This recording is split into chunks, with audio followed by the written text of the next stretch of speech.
안녕하세요. 푸른한입니다. 오늘은 2022년 9월 30일 금요일입니다. 오늘 아침에 이런 생각이 들었습니다.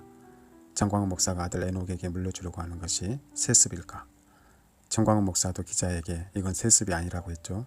세습이라는 말 자체를 꺼내면 마치 때려 엎을 것처럼 그렇게 말했는데 찬찬히 생각해 보니까 그 말도 맞다. 이건 세습이 아니다. 그럼 뭘까? 이건 도둑질이다. 그렇죠.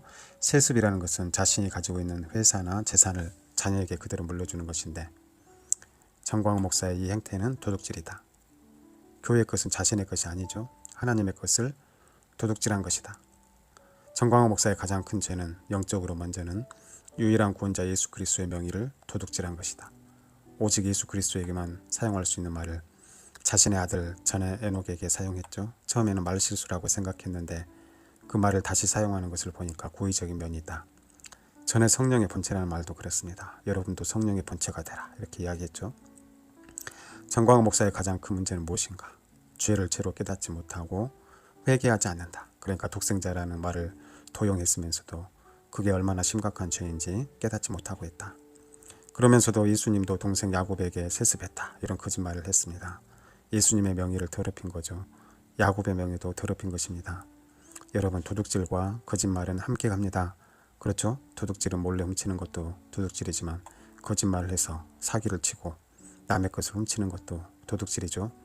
정광훈 목사가 전 에녹에게 모든 것을 물려주기 위해서 성경의 사실을 왜곡해서 이런 사기를 치고 거짓말을 했습니다. 자, 정광훈 목사가 예수님의 이름으로 도둑질했을 뿐만 아니라 이제 교회 재산도 그렇게 또 도둑질했는데 우리는 그동안 전 목사가 얼마나 가난하게 교회를 위해서 그리고 나라를 위해 힘쓰는 걸 보고 감동을 받기도 했습니다. 그렇죠. 그 많은 돈을 애국 활동하느라 이렇게 본인의 교회도 돌보지 못하고 비가 새는 예배당, 오래된 교회 의자, 낡은 사택 등 그럼에도 불구하고 그 많은 헌금을 애국 활동을 위해서 전부 사용하고 있다. 이런 것에 감동을 받았습니다. 그런데 실제는 어떻습니까? 딸의 명의로, 아내의 명의로 아파트를 사고 이런 일이 있으리라고는 아무도 생각하지 못했을 것입니다.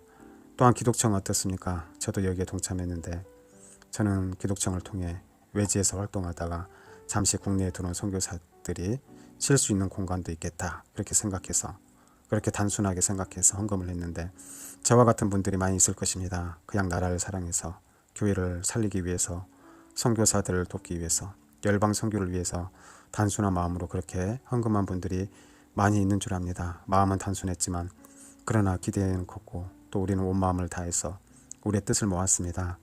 작은 금액에서 큰 금액까지 힘을 다해 헌금을 했고 마음을 썼는데 그런데 이 모든 돈들이 정광훈 목사의 호주머니에 들어가고 자신의 욕심을 채우는 일에 어떤 큰 건물을 지은다면 큰 건물에 미용실도 못 들어오고 그렇게 한다고 하죠. 그런데 이걸 과연 어떻게 봐야 합니까? 이건 분명 도둑질이 될 것입니다.